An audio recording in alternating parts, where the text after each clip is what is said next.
It's a great helicopter with many features and can be used for both day and night missions thanks to its high level of mobility and performance. The helicopter can fly in harsh conditions and at great heights thanks to its massive weapons load and state-of-the-art technologies. In this video, we will talk about the T129 ATAK helicopter, which is now seen in action after a long wait. We'll talk about recent events which marked its presence and which countries are going to receive them this year. So be sure to stay with us till the end. According to a Yeni Shafak story from this past Wednesday, Turkey seems to be planning to boost its fleet of T129 ATAK helicopters to 91 by the end of the year. 57 ATAK helicopters are in use right now, and another 5 are set to arrive before the year's end. Developed in collaboration between AgustaWestland and Turkish aerospace industries, the T129 ATAK is a variant of the AW129 Multirole combat helicopter. Its cutting-edge stealth technologies and weapons enable it to operate in challenging military scenarios and restricted spaces. Its resistance to enemy fire has reportedly been improved by raising the ballistic tolerance. The T129 is a good choice for close air support operations with its 20mm cannons and its capacity for 76 unguided rockets. It also has access to cutting-edge electronic warfare and electro-optical gear and can be outfitted with a wide variety of weapons, including anti-tank missiles, laser-guided missiles, Stinger air-to-air missiles, and many more. Though just 57 of the TAF's ATAK helicopters are fully functional at the moment, that number is set to rise in the coming months. National attack helicopter T129 ATAK project deliveries are progressing rapidly. The Turkish newspaper reports that 5 more ATAK helicopters will be supplied to the Turkish armed forces before the year is through. The target is to have 91 ATAKs in operation by 2023. The ATAK helicopter was designed in accordance with national possibilities and capacities to suit the TAF's need for attack helicopters. It is optimized for high-altitude operations in hot weather and can carry a huge weapons load. The TAF relies on ATAK helicopters, which are highly maneuverable and capable performers both during the day and at night. At the Farnborough International Airshow, the world's most major aviation fair, Turkish Aerospace Industries (TUSAS) plans to showcase its ATAK, Gokbi, Herkes, Hürjet, Anka, Aksunger, Simsek, and MMU projects to an expected audience of 80,000 people from 96 different nations. At the fair, you can also catch a performance by ATAK and Herkes in the air.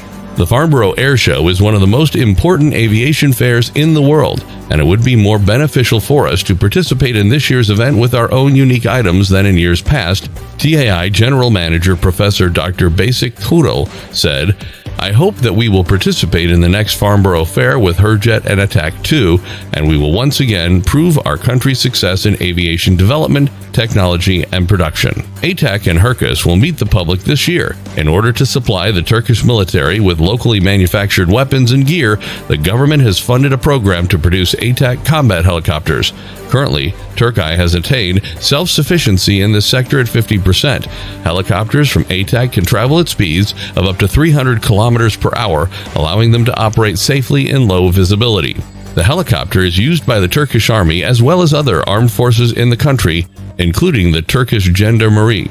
According to a source, Iraqi and Syrian Kurdish militants were attempting to shoot down the helicopter with anti-aircraft guns when subsequent grainier footage showed the rotorcraft crashing down in flames, depicting the attack helicopter flying in a straight line from right to left. Then we hear a big gunfire, with the reticule trembling with each shot.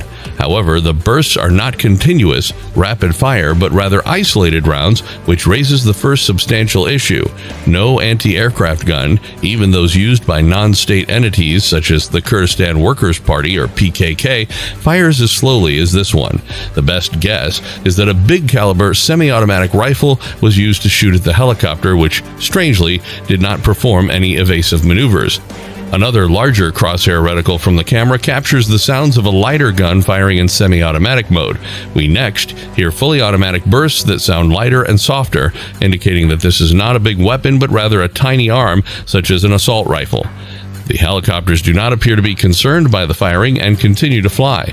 The video then cuts to another thermal image of what appears to be a PKK fighter lying down with smoke emerging in a single shot.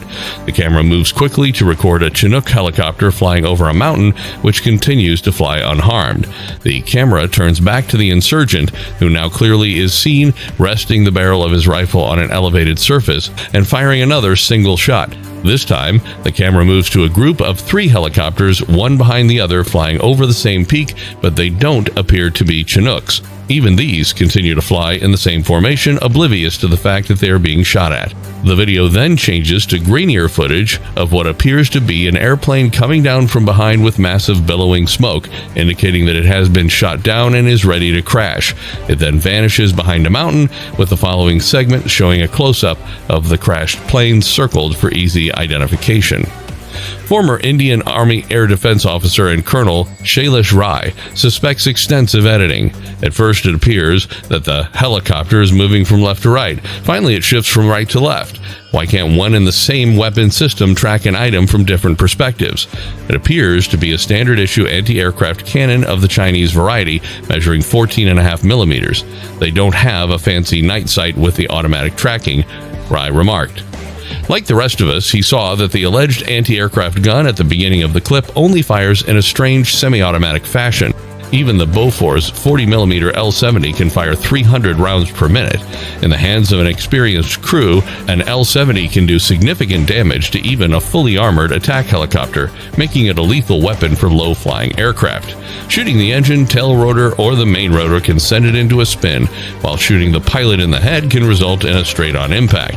It can be demolished with a direct attack on ammo, air-to-surface missile, or rocket storage facilities. The video's release date makes sense in light of the present geopolitical climate. Because of their alleged support for the PKK, a terrorist organization in Turkey, Sweden and Finland were first denied admission to NATO by Ankara. For nearly 2 decades, the PKK has led a rebellion in southern Turkey.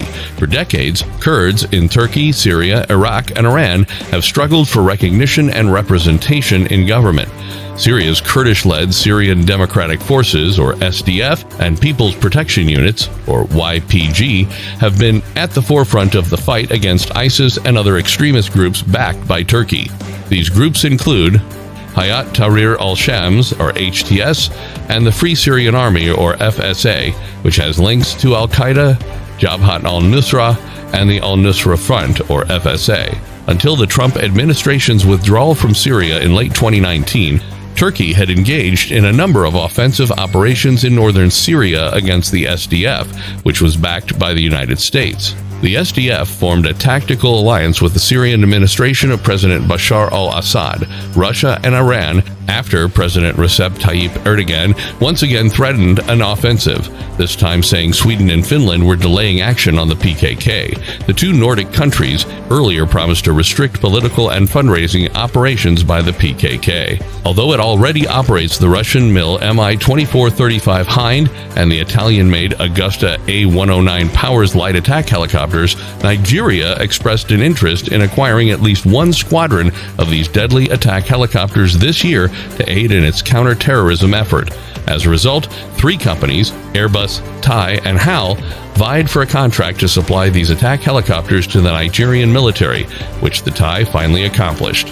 All of the powerful countries now desire this helicopter for deadly day and night missions. Some have received it, while others will order it and receive it in the near future.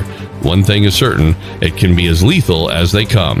Is this the helicopter of the future, the new favorite of military pilots? If you like this video, make sure to smash that like button and subscribe to our channel for regular military updates. Also, don't forget to leave a comment in the section below. Thanks for watching.